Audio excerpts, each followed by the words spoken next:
ബിസ്മില്ലാഹിർ-റഹ്മാനിർ-റഹീം. അൽഹംദുലില്ലാഹ് വസ്സലാത്തു വസ്സലാമു അലാ റസൂലിൽ അമീൻ വഅലാ ആലിഹി വസഹ്ബിഹി അജ്മഈൻ. അമ്മാ ബഅദ്. അസ്സലാമു അലൈക്കും വറഹ്മത്തുള്ളാഹി വബറകാതുഹു. നബി സല്ലല്ലാഹു അലൈഹി വസല്ലമ മദീനയിൽ സ്ഥാപിച്ച ഇസ്ലാമിക ഭരണത്തെക്കുറിച്ചിട്ടാണ് നമ്മൾ സംസാരിക്കുന്നത്. ഇസ്ലാമിക ഭരണം എന്ന് തന്നെ മനഃപൂർവ്വം ഉപയോഗിച്ച പദപ്രയോഗമാണ്. കാരണം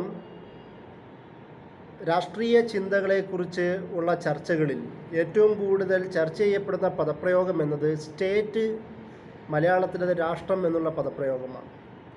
യഥാർത്ഥത്തിൽ സ്റ്റേറ്റ് എന്നുള്ള പദം ആധുനികമാണ്.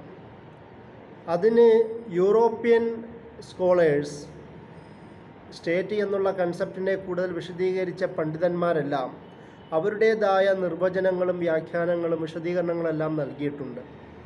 അപ്പോൾ ഈ സ്റ്റേറ്റ് എന്ന് പറയുന്ന പദപ്രയോഗത്തിൽ ഉള്ളിലുള്ള ഒരുപാട് പ്രശ്നങ്ങളെ മുന്നിൽ വെച്ചുകൊണ്ട് നബി സല്ലല്ലാഹു അലൈഹി വസല്ലമയുടെ ഭരണം അതൊരു സ്റ്റേറ്റ് ആയിരുന്നില്ല, അല്ലെങ്കിൽ ഇസ്ലാമിക് സ്റ്റേറ്റ് എന്നുള്ളത് ഇമ്പോസിബിളായ ഒരു ചിന്തയാണ്, ചർച്ചയാണ്. ഇസ്ലാമിക് സ്റ്റേറ്റ് എന്നുള്ളത് ഒരിക്കലും റിയാലിറ്റി ആവുകയില്ല. കാരണം ഇസ്ലാമിക മാനത്തിനനുസരിച്ചുകൊണ്ട് ഇസ്ലാമിക ചിന്തയുടെ അടിസ്ഥാനത്തിലുള്ള ഒരു സ്റ്റേറ്റ് കൺസെപ്റ്റ് മുന്നോട്ട് വെക്കുവാൻ കഴിയുകയില്ല എന്ന ഒരു വിശദീകരണം നമ്മൾ ആധുനിക രാഷ്ട്രീയ ചിന്തയെക്കുറിച്ചുള്ള ചർച്ചകൾ ശ്രദ്ധിക്കുമ്പോൾ നമുക്ക് മനസ്സിലാക്കാൻ കഴിയുന്ന ഒരു കാര്യമാണ്. കാരണം അങ്ങനെയുള്ള ചർച്ചകൾ നിരവധി ഈ വിഷയത്തിലുണ്ട്. അത് കാരണം സ്റ്റേറ്റ് എന്നുള്ളത് യൂറോപ്യൻ പൊളിറ്റിക്കൽ തോട്ടിൽ, അല്ലെങ്കിൽ ആ സ്റ്റേറ്റിനെ കുറിച്ചുള്ള ചർച്ചകൾ അധികവും രൂപപ്പെടുന്നത് യൂറോസെൻട്രിക് ചിന്തകളിലൂടെയാണ്. അതിൻ്റെ അടിസ്ഥാനത്തിൽ സ്റ്റേറ്റ് എന്നതിനെക്കുറിച്ച് പറയുന്നത് അത് നമ്മളുടെ ഇസ്ലാമിക മാനങ്ങളിലെ ഉള്ളിലേക്ക് ഒതുക്കാൻ പറ്റുന്ന പദപ്രയോഗമായിട്ടല്ല എന്നതാണ് ഏറ്റവും പ്രധാനമായി ആ വിഷയത്തെക്കുറിച്ച് നമ്മൾ മനസ്സിലാക്കേണ്ടത്. കാരണം ഇസ്ലാമിക ചിന്തകളിൽ സ്റ്റേറ്റ് എന്നുള്ളത് നമുക്കറിയാം, ഇസ്ലാം എന്നത് തന്നെ സമാധാനമാണ്. അത് സറണ്ടറിനെ കുറിച്ചുള്ള പദപ്രയോഗമാണ്. അത് സമവായങ്ങളെക്കുറിച്ചുള്ളതും സമാധാനങ്ങളെക്കുറിച്ചുള്ളതും ഒരുപാട് ട്രീറ്റുകളും കോൺട്രാക്റ്റുകളും സാമൂഹിക സന്തുലിതാവസ്ഥയെക്കുറിച്ചുമുള്ള ചിന്തകളൊക്കെ അടങ്ങുന്നതാണ് ഇസ്ലാമിക രാഷ്ട്രീയ ചിന്ത. എന്നാൽ സ്റ്റേറ്റ് എന്നുള്ള കൺസെപ്റ്റ് അങ്ങനെ അല്ല. അതുകൊണ്ട് തന്നെ നബി സല്ലല്ലാഹു അലൈഹി വസല്ലമ നടപ്പിലാക്കിയ ഭരണം എന്നത് സ്റ്റേറ്റ് എന്നുള്ള കൺസെപ്റ്റിലേക്ക് ചേർത്ത് വായിക്കുവാൻ കഴിയുകയില്ല എന്ന് പറയുന്ന ഒരു വാദം ഉണ്ട്. അത് വായിലല്ലാക്കിനെ പോലുള്ള ആൾക്കാർ ഇമ്പോസിബിൾ സ്റ്റേറ്റ് പോലുള്ള രചനകളിലൂടെ പറയുന്നത് നമുക്ക് കാണുവാൻ കഴിയും. എന്നാൽ നബി സല്ലല്ലാഹു അലൈഹി വസല്ലമ സ്ഥാപിച്ച ഭരണത്തെ എങ്ങനെയാണ് നമ്മൾ മനസ്സിലാക്കേണ്ടത് എന്നുള്ളതിനെക്കുറിച്ചിട്ടാണ് നമ്മളിപ്പോൾ സംസാരിക്കുന്നത്. അപ്പോൾ ആ ഒരു ചർച്ചയിൽ നിന്നുകൊണ്ട് തന്നെ ഒരു ഇസ്ലാമിക ഭരണം എങ്ങനെ നടത്താം എന്നുള്ളതാണ് നബി സല്ലല്ലാഹു അലൈഹി വസല്ലമ അദ്ദേഹത്തിൻ്റെ ജീവിതത്തിലൂടെയും പിന്നീടുള്ള ഖുലഫാക്കളുടെയും ജീവിതത്തിലൂടെ, പ്രത്യേകിച്ച് നമ്മൾ നബി സല്ലല്ലാഹു അലൈഹി വസല്ലമയെ കുറിച്ചിട്ടാണ് പറയുന്നത്. അദ്ദേഹത്തിൻ്റെ ജീവിതത്തിലൂടെ എങ്ങനെ അദ്ദേഹം നബി സല്ലല്ലാഹു അലൈഹി വസല്ലമ സ്റ്റേറ്റിനെ കുറിച്ചുള്ള ഇസ്ലാമിക ഭരണം എങ്ങനെ നടപ്പിലാക്കാം എന്നുള്ള ചിന്തയാണ് നബി സല്ലല്ലാഹു അലൈഹി വസല്ലമ പഠിപ്പിച്ചു തന്നത് എന്ന് നമുക്ക് അദ്ദേഹത്തിൻ്റെ ജീവചരിത്രത്തിലൂടെ കടന്നു പോകുമ്പോൾ മനസ്സിലാക്കാൻ കഴിയുന്ന ഒരു വസ്തുതയാണ്. അതിൽ സ്റ്റേറ്റ് അല്ലെങ്കിൽ ഭരണം നടപ്പിലാക്കുവാൻ നബി സല്ലല്ലാഹു അലൈഹി വസല്ലമ ഉപയോഗിച്ചത് രണ്ട് ഘട്ടങ്ങളിലൂടെയാണ്.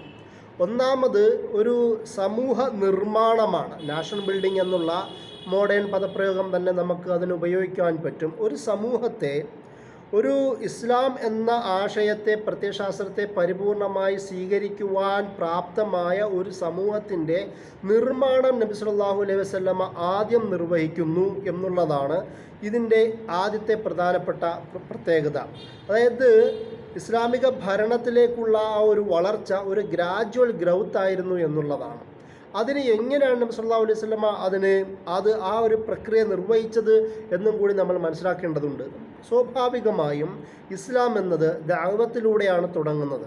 ദഅവത്തിലൂടെ നബി സല്ലല്ലാഹു അലൈഹി വസല്ലമ എന്ന ഒറ്റ വ്യക്തി ഒരു സമൂഹമായി മാറുകയും ആ വ്യക്തി നിരവധി പ്രയത്നങ്ങളിലൂടെ ഇസ്ലാമിലേക്ക് ആൾക്കാരെ ക്ഷണിക്കുകയും ആ ദഅവത്തിൻ്റെ രീതി നടക്കുന്നതോടുകൂടി തന്നെ ദഅവത്തിലേക്ക് വന്നവരിലേക്ക് ഇസ്ലാഹ് പ്രവർത്തനം നടത്തുകയും ചെയ്യുന്നുണ്ട്.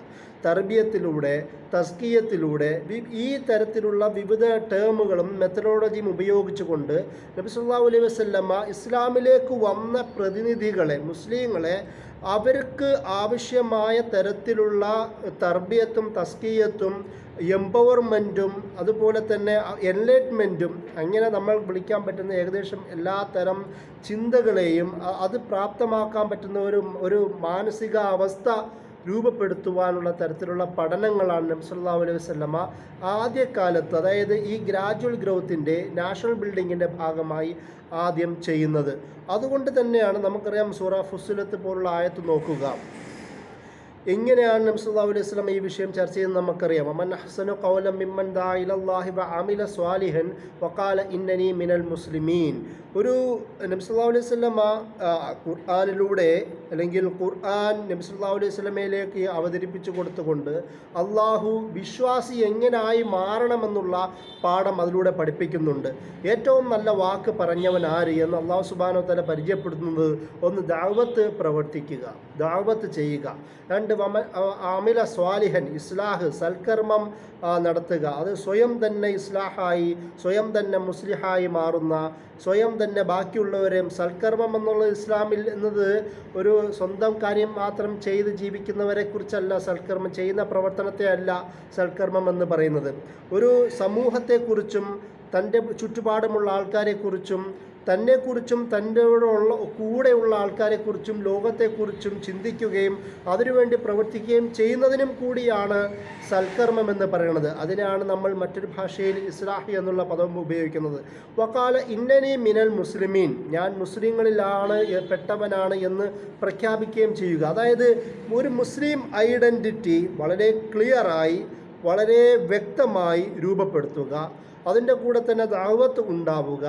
അതിൻ്റെ കൂടെ തന്നെ മുസ്ലിങ്ങളായി മാറിയവർക്കിടയിൽ വളരെ ക്രമപ്രവൃത്തമായ രീതിയിലുള്ള ഇസ്ലാഹം ഉണ്ടാവുകയും ചെയ്യുക. ഇങ്ങനെ ഈ ഒരു നാഷണൽ ബിൽഡിങ്ങിനെ ബോട്ടം അപ്പ് തിയറി എന്ന ആധുനിക ഭാഷയെ ഉപയോഗിക്കുന്ന ആ ഒരു തരത്തിലുള്ള പ്രവർത്തനം നബി സല്ലല്ലാഹു അലൈഹി വസല്ലമയും ചെയ്യുന്നത് നമുക്ക് കാണുവാൻ കഴിയും. അതായത് വ്യക്തിയിലൂടെ ഖു അൻഫുസക്കും വ അഹ്ലീക്കും നാറ, നിങ്ങളെ സംരക്ഷിക്കുക, നിങ്ങളെ സൂക്ഷിക്കുക, നിങ്ങളുടെ കുടുംബത്തെയും സൂക്ഷിക്കുക, നരകത്തിൽ നിന്ന് നിങ്ങളെ രക്ഷിക്കുക എന്ന് പറയുമ്പോൾ വ്യക്തി കുടുംബത്തിലേക്കും തൻ്റെ ചുറ്റുപാടുമുള്ളവരിലേക്കും ആ ഒരു തരത്തിലുള്ള ക്രമാനുഗതമായ വളർച്ചയാണ് ഈ ബോട്ടം അപ്പ് തിയറി എന്ന് നമ്മൾ പറയുന്നത്. അതായത് ഗ്രൗണ്ട് ലെവലിൽ നിന്നുള്ള വളർച്ചയിൽ നിന്ന് മുകളിലേക്കുള്ള ഒരു ഗ്രാജുവലായ വളർച്ച. ഈ ഒരു തരത്തിൽ നബി സല്ലല്ലാഹു അലൈഹി വസല്ലമ അദ്ദേഹത്തിൻ്റെ സമൂഹത്തെയും നബി സല്ലല്ലാഹു അലൈഹി വസല്ലമയ്ക്ക് കൂടെയുള്ള സഹാബത്തിനെയും ഒരു ഗ്രാജുവൽ ഗ്രോത്തിലേക്ക്, ഒരു നാഷണൽ ബിൽഡിങ്ങിനുള്ള പ്രവർത്തനത്തിൽ അദ്ദേഹം തയ്യാറാവുന്നുണ്ട്. കൂടുതൽ ആൾക്കാരെ ഇസ്ലാമിലേക്ക് കൊണ്ടുവരുന്നു, ദഅവത്തിലൂടെ ഉള്ള ആൾക്കാരെ തസ്കിയത്തിലൂടെയും തർബിയത്തിലൂടെയും ഇസ്ലാഹ് നടത്തുന്നു. അതിൻ്റെ കൂടെ തന്നെ അവർക്ക് ആവശ്യമായ എല്ലാ തരത്തിലുമുള്ള നോംസും റെഗുലേഷൻസും ഇൻസ്ട്രക്ഷൻസും കൂടെ നൽകുന്നു. ഈ ഒരു കാര്യം പറയുമ്പോൾ നമ്മൾ മനസ്സിലാക്കേണ്ട ഒരു കാര്യം, ഈ ഒരു സമയത്ത് നബി സല്ലല്ലാഹു അലൈഹി വസല്ലമയ്ക്ക് അവതരിച്ച ആയത്തുകളുടെ രീതിയും കൂടി നമ്മൾ ചർച്ച ചെയ്യേണ്ടതുണ്ട്. നമുക്കറിയാം മക്കി മദനി എന്ന് പറയുന്ന രണ്ട് ഘട്ടങ്ങളാണ് പരിശുദ്ധ ഖുർആൻ അവതരിക്കപ്പെട്ടത്. അതിൽ മക്കി സൂറത്തുകളുടെ ഒരു പ്രത്യേകത, അതിൽ കൂടുതൽ ഐഡിയോളജിക്കൽ ഇസ്ലാമിൻ്റെ ആശയത്തെക്കുറിച്ചും കൺസെപ്റ്റുകളെക്കുറിച്ചും അതിൻ്റെ രീതികളെക്കുറിച്ചും മെത്തേഡുകളെക്കുറിച്ചുമുള്ള അതിന് ആവശ്യമായ ഫ്രെയിംവർക്കിനെ കുറിച്ചുമുള്ള ചിന്തകളാണ്, ചർച്ചകളാണ്, മാർഗനിർദ്ദേശങ്ങളും കൽപ്പനകളുമാണ് മക്കി സൂറത്തുകളിൽ നബി സല്ലല്ലാഹു അലൈഹി വസല്ലമയുടെ ആദ്യകാലങ്ങളിൽ ഉണ്ടായിരുന്നത് എന്ന് നമുക്ക് കാണുവാൻ കഴിയും. അതുകൊണ്ട് തന്നെ അവിടെ നിയമങ്ങൾ വരുന്നില്ല. നിയമങ്ങൾ വരുന്നത് മദനീ സൂറത്തുകളിലാണ്. ആ നിയമങ്ങൾ മദനീ സൂറത്തിൽ വരുന്നതിൻ്റെ അർത്ഥമെന്നത് ഒരു നാഷണൽ ബിൽഡിങ്ങിന് ആവശ്യമായ മാർഗരേഖ അത് തർബിയത്തിലൂടെയും തസ്കിയത്തിലൂടെയുമാണ് നടക്കേണ്ടത്. ഒരു സമൂഹത്തെ നിയമത്തെ സ്വീകരിക്കാൻ പറ്റുന്ന തരത്തിലേക്ക് വാർത്തെടുക്കുക എന്നുള്ളതും പ്രധാനപ്പെട്ട ഘടകമാണ്. അതുകൊണ്ട് തന്നെയാണ് നമുക്കറിയാം പലപ്പോഴും പിൽക്കാലത്ത് നബി സല്ലല്ലാഹു അലൈഹി വസല്ലമയുടെ ഭരണം നടക്കുന്ന പശ്ചാത്തലത്തിൽ ഇറങ്ങിയ പല നിയമങ്ങൾ പോലും അത് ഘട്ടം ഘട്ടമായിട്ടാണ് നടപ്പിലാക്കിയതെന്ന് നമുക്കറിയാം. വർജനം പോലുള്ള ചർച്ചകൾ, അതുപോലുള്ള പലവിധ വിഷയങ്ങളും ഘട്ടം ഘട്ടമായിട്ടാണ് മുസ്ലിം സമൂഹത്തിൽ നടപ്പിലാക്കി. അപ്പോൾ ഈ ഒരു തരത്തിലുള്ള ഗ്രാജുവൽ ഗ്രൗത്ത്, അങ്ങനെ ആദ്യം മക്കി സൂറത്തുകൾ ഇറങ്ങുന്നു, അവിടെ കൺസെപ്ച്വൽ ഫ്രെയിംവർക്ക് അവരെ പഠിപ്പിക്കുന്നു, ഒരു മുസ്ലിം ജീവിത രീതി എങ്ങനെ ആവണമെന്ന് പഠിപ്പിക്കുന്നു, അതുപോലെ തന്നെ അവരോട് ഒരു കംപ്ലീറ്റ് സബ്മിഷൻ വേണമെന്ന് ബോധിപ്പിക്കുന്നു, നബി സല്ലല്ലാഹു അലൈഹി വസല്ലമയെ അംഗീകരിക്കണമെന്നും അനുസരിക്കണമെന്നും അദ്ദേഹത്തിൻ്റെ സുപ്രീമസി മനസാ വാച കർമ്മണ തന്നെ സ്വീകരിക്കണമെന്നും പഠിപ്പിക്കുന്നു. അതിനുശേഷമാണ് പിന്നീട് മക്കയിൽ നിന്നും മദീനയിലേക്കുള്ള ചർച്ച. അപ്പോൾ ഈ ഒരു തരത്തിൽ ഒരു നാഷണൽ ബിൽഡിങ്ങിൻ്റെ ഗ്രാജുവൽ ഗ്രൗത്തിലൂടെ നബി സല്ലല്ലാഹു അലൈഹി വസല്ലം ഒരു സമൂഹത്തെ ഒരുക്കുന്നു എന്നുള്ളതാണ്. അതിൻ്റെ കൂടെ തന്നെ അഖബ ഉടമ്പടികളിലൂടെ, 1ഉം 2ഉം അഖബ ഉടമ്പടികളിലൂടെ മദീനയിലുള്ള അല്ലെങ്കിൽ യസ്രിബ് എന്ന് വിളിക്കപ്പെടുന്ന ആ പ്രദേശത്തിലുള്ള ആൾക്കാരുമായും അവരോട് തൻ്റെ ആഗമനത്തെക്കുറിച്ച് പറയുകയും അതുപോലെ തന്നെ അവിടെ ഉള്ളവരിലേക്ക് ഇസ്ലാം പ്രബോധനം നടത്താൻ പറയുകയും ഇനി വരുന്ന ഒരു ഘട്ടങ്ങളിൽ ഹിജ്റയിലൂടെ അവിടെ എത്തുകയും ആ ഒരു സമൂഹത്തെ തന്നെ സ്വീകരിക്കാൻ പറ്റുന്ന തരത്തിലേക്ക് ആ സമൂഹത്തെയും മാറ്റിയെടുക്കുന്ന തരത്തിലേക്കുള്ള ഒരു ചർച്ചകൾ നബി സല്ലല്ലാഹു അലൈഹി വസല്ലം വളരെ കണ്ണിങ്ങായി സ്ട്രാറ്റജി ഉപയോഗിച്ചുകൊണ്ട് തന്നെ നടത്തുന്നതായും നമുക്ക് കാണുവാൻ കഴിയും. അതിൻ്റെ കൂടെ തന്നെ മറ്റൊരു ഘട്ടങ്ങളുടെ പ്രബോധനം എന്ന നിലയിൽ തന്നെ വിവിധ ഭാഗങ്ങളിലേക്ക്, ഉദാഹരണം അബസീനയിലേക്കും, ആദ്യത്തെ ഹിജറ അബസീനയിലേക്കാണല്ലോ, അവിടെയും ദാവത്തിൻ്റെ ഒരു രീതികൾ കാണുന്നുണ്ട്. അവിടുത്തെ രാജാവിന് നജ്ജാഷിയെ ഇസ്ലാമിനോട് ആഭിമുഖ്യമുണ്ടാക്കുകയും പിന്നീട് മുസ്ലിമായി മരിക്കുകയും ചെയ്യുന്ന ഒരു അവസ്ഥയിലേക്ക് നബി സല്ലല്ലാഹു അലൈഹി വസല്ലം മാറ്റുന്നുണ്ട്. ഇതെല്ലാം നാഷണൽ ബിൽഡിങ്ങിൻ്റെ വിവിധ ഭാഗത്തുള്ള ജനങ്ങളോടുള്ള നബി സല്ലല്ലാഹു അലൈഹി വസല്ലമയുടെ ആഭിമുഖ്യം വളർത്തുക എന്നതും ദഅവത്തിൻ്റെ ഒരു ഭാഗവുമായി നബി സല്ലല്ലാഹു അലൈഹി വസല്ലം കരുതിയിരുന്നു, മനസ്സിലാക്കിയിരുന്നു എന്നതിൻ്റെ തെളിവും കൂടിയാണ്. ഈ ഒരു തരത്തിൽ അബസീനയിലുള്ള ഹിജറ, അതിനുശേഷം 1ഉം 2ഉം അഖബ ഉടമ്പടികളുള്ള ബന്ധങ്ങൾ, ഈ ബന്ധങ്ങളിലൂടെ നാഷണൽ ബിൽഡിംഗ് തയ്യാറാക്കുന്ന പശ്ചാത്തലത്തിൽ തന്നെ ഒരു ഭരണനിർവഹണത്തിലേക്കുള്ള അധികാരാരോഹണത്തിലേക്കുള്ള ഒരു സാധ്യത, ഒരു സ്റ്റെപ്പ് ഒരുക്കൽ കൂടി നബി സല്ലല്ലാഹു അലൈഹി വസല്ലം അവിടെ ചെയ്യുന്നുണ്ട് എന്ന് നമുക്ക് കാണുവാൻ കഴിയും. ഇതിന് ശേഷമാണ് ഹിജറ നടക്കുകയും നമുക്കറിയാം നബി സല്ലല്ലാഹു അലൈഹി വസല്ലം ചെയ്ത ഏറ്റവും വലിയ സ്ട്രാറ്റജിക്കൽ ഹിസ്റ്റോറിക്കൽ മൊമെൻ്റാണ് ഹിജറ എന്നത്. അതിനുശേഷമുള്ളത് നമ്മൾ ഒരുപാട് ചർച്ച ചെയ്യുന്ന വിഷയങ്ങളാണ്. മദീന ചാർട്ടർ ഉണ്ടാക്കുന്നത്, അവിടുത്തെ മുഴുവൻ ബഹുഭൂരിപക്ഷം യഹൂദ സമൂഹമായും അവരുമായി കരാറുകൾ ഉണ്ടാക്കുന്നത്, അതുപോലെ തന്നെ അതിൻ്റെ ചുറ്റുപാടുമുള്ള ഗോത്രങ്ങളുമായും ഒരു റീജിയണൽ കോപ്പറേഷൻ നബി സല്ലല്ലാഹു അലൈഹി വസല്ലം ഉണ്ടാക്കുന്നത്, അവിടെ ഉള്ള വിവിധ ഗോത്ര സമൂഹങ്ങളുമായി ഒരു ട്രൈബൽ യൂണിറ്റി രൂപപ്പെടുത്തുന്നത്, അതുപോലെ തന്നെ അവിടെ വന്ന നബി സല്ലല്ലാഹു അലൈഹി വസല്ലമയ്ക്കൊപ്പം മദീനയിലേക്കെത്തിയ അവിടെ വന്ന മുഹാജിറുകളെയും ഇതിനെ സഹായിച്ച അൻസാരികളെയും അവർക്കിടയിൽ ഒരു ഇഖ്വാൻ ഫിദ്ദീൻ, ഇഖ്വ ഫിദ്ദീൻ അല്ലെങ്കിൽ ഇസ്ലാമിൻ്റെ പേരിലുള്ള സഹോദരന്മാർ എന്ന് പറയുന്ന കൺസെപ്റ്റ് അവർക്കിടയിൽ ബോധിപ്പിച്ചു കൊടുക്കുന്നത്. ആ ഒരു തരത്തിൽ, അതായത് രക്തബന്ധത്തെക്കാളും അപ്പുറം ആശയബന്ധത്തിന് പ്രാധാന്യം കൊടുക്കുന്ന തരത്തിലേക്ക് നബി സല്ലല്ലാഹു അലൈഹി വസല്ലം പ്രവർത്തനം മാറുന്നത്. അതിനുശേഷം ഈ കൂടെ വന്ന ആൾക്കാരുടെ ഇമിഗ്രേഷൻ പോളിസി, അധികാരം ലഭിക്കുന്ന ആ ഒരു പശ്ചാത്തലത്തിൽ തന്നെ നബി സല്ലല്ലാഹു അലൈഹി വസല്ലം എന്തൊക്കെയാണ് ചെയ്തതെന്നാണ് ഞാനിവിടെ വിശദീകരിക്കുന്നത്. ഒന്ന്, മദീന ചാർട്ടറിലൂടെ അവിടെ ഉണ്ടായിരുന്ന യഹൂദ ഗോത്രങ്ങളും ബാക്കിയുള്ളവരുമായി ബന്ധപ്പെട്ട ഒരു കോൺട്രാക്റ്റിലൂടെ അവർക്കാവശ്യമായ രീതിയിലുള്ള നിയമനിർമ്മാണങ്ങൾ ഉണ്ടാക്കുക, ഈ മ്യൂച്വൽ കോപ്പറേഷനും കൊഹാബിറ്റേഷനുമുള്ള നിയമങ്ങൾ രൂപപ്പെടുത്തുക, അതുപോലെ തന്നെ സോഷ്യൽ പൊളിറ്റിക്കൽ സ്റ്റെബിലിറ്റിക്ക് വേണ്ടിയിട്ടുള്ള കോൺട്രാക്റ്റുകൾ രൂപപ്പെടുത്തുക, അതിൻ്റെ കൂടെ തന്നെ റിലീജിയസ് ടോളറൻറ്റ് ആയ ഒരു സിറ്റുവേഷൻ രൂപപ്പെടുത്തുക. ഇതെല്ലാം മദീന ചാർട്ടറിലൂടെ നബി സല്ലല്ലാഹു അലൈഹി വസല്ലം ചെയ്യുന്നുണ്ട്. അതിൻ്റെ കൂടെ തന്നെയാണ് ഇതിൻ്റെ ഭാഗമായി തന്നെ ഒരു പ്രാദേശിക സഹകരണം, റീജിയണൽ കോപ്പറേഷൻ നബി സല്ലല്ലാഹു അലൈഹി വസല്ലം ചെയ്യുന്നുണ്ട്. അതിൻ്റെ കൂടെ തന്നെ അവിടെ ഉണ്ടായിരുന്ന വളരെ യാഥാർത്ഥ്യമായി ഉണ്ടായിരുന്ന വിവിധ ഗോത്രവർഗ സമൂഹങ്ങളുമായി നബി സല്ലല്ലാഹു അലൈഹി വസല്ലം ട്രീറ്റുകളും കോൺട്രാക്റ്റുകളും സഹകരണങ്ങളും സാമൂഹിക സന്തുലിതാവസ്ഥയ്ക്ക് ആവശ്യമായ സഹകരണങ്ങളും ചെയ്യുന്നതായി നമുക്ക് കാണുവാൻ കഴിയും. ഇത് റീജിയണലായി ചെയ്ത കാര്യങ്ങളാണെങ്കിൽ നബി സല്ലല്ലാഹു അലൈഹി വസല്ലം ആഭ്യന്തരമായി ചെയ്തത് ആദ്യം ഞാൻ പറഞ്ഞതുപോലെ അവിടെ ഒരു സാഹോദര്യ ബന്ധം രൂപപ്പെടുത്തുക എന്നുള്ളതാണ്.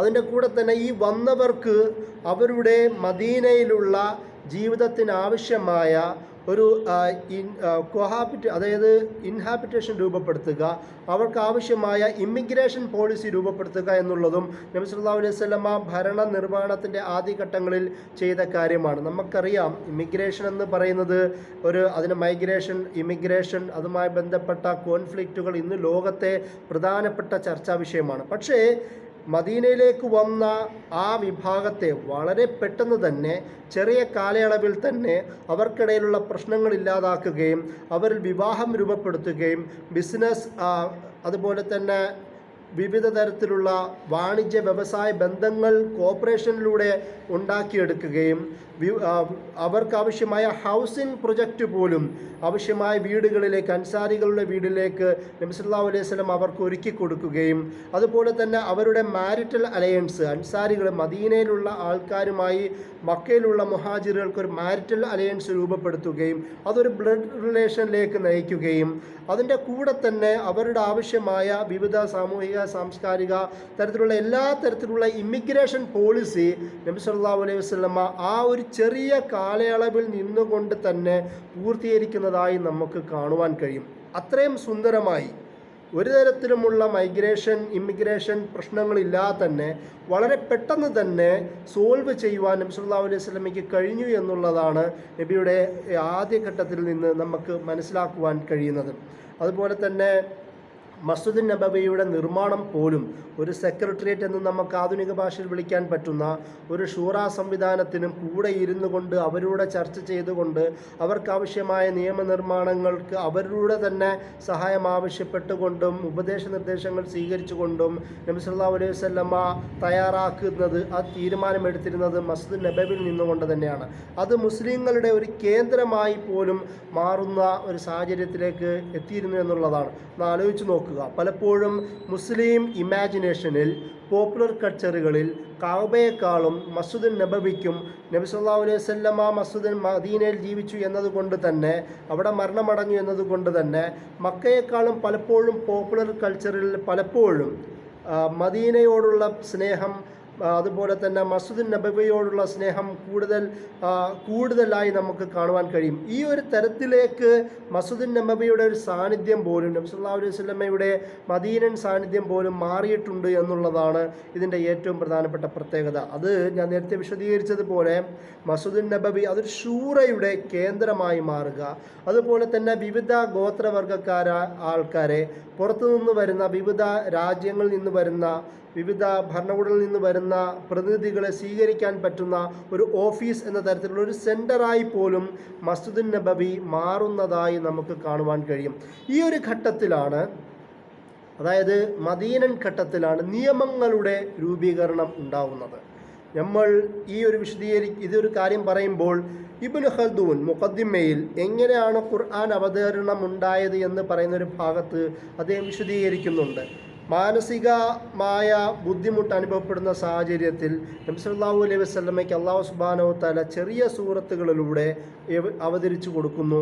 മദീനയിൽ എത്തുന്ന സാഹചര്യത്തിൽ ഭരണനിർവഹണ മേഖലയിൽ എത്തുന്ന നബി സല്ലല്ലാഹു അലൈഹി വസല്ലമയ്ക്ക് കൂടുതൽ സമാധാനപരമായ സാഹചര്യം ജീവിക്കുന്ന നബി സല്ലല്ലാഹു അലൈഹി വസല്ലമയ്ക്ക് വലിയ സൂറത്തുകളും ആയത്തുകളും നിയമാവലികൾ പോലും അവതരിക്കുന്നത് മദീനയിലാണ് എന്ന് ഇബ്നു ഖൽദൂൻ ഈ ഒരു വിശദീകരണം പറഞ്ഞുകൊണ്ട് വിശദീകരിക്കുന്നത് നമുക്ക് കാണുവാൻ കഴിയും.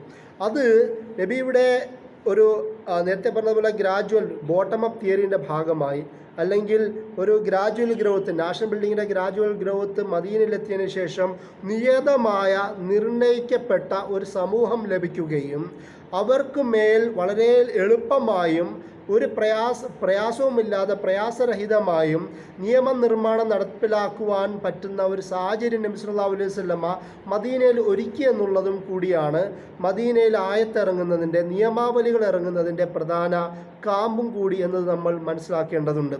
ഞാൻ നേരത്തെ പറഞ്ഞതുപോലെ ഇസ്ലാഹും ദഅവത്തും മക്കയിൽ മാത്രമല്ല നടന്നത്, മദീനയിലും ഇസ്ലാഹും ദഅവത്തും നടക്കുന്നുണ്ട്. പക്ഷേ ഇതിന് തമ്മിലൊരു വ്യത്യാസം, മദീനയിൽ നടക്കുന്ന ഇസ്ലാഹും ദഅവത്തിന് മക്കയിൽ നിന്ന് ചെറിയൊരു വ്യത്യാസം വരുന്നു. ഒരു സമൂഹത്തെ ഓൾറെഡി സ്വീകരിക്കാൻ പറ്റുന്ന നിയമത്തെയും നബിയുടെ നബിയുടെ ശാസനകളെയും കൽപ്പനകളെയും സ്വീകരിക്കാൻ പറ്റുന്ന ഒരു സമൂഹത്തെ ഓൾറെഡി നബി സല്ലല്ലാഹു അലൈഹി വസല്ലം രൂപീകരിച്ചിരുന്നു എന്നുള്ളതാണ്. അതിൻ്റെ ഒരു എക്സ്പാൻഷൻ നടക്കുന്നത് മദീനയിലാണ്.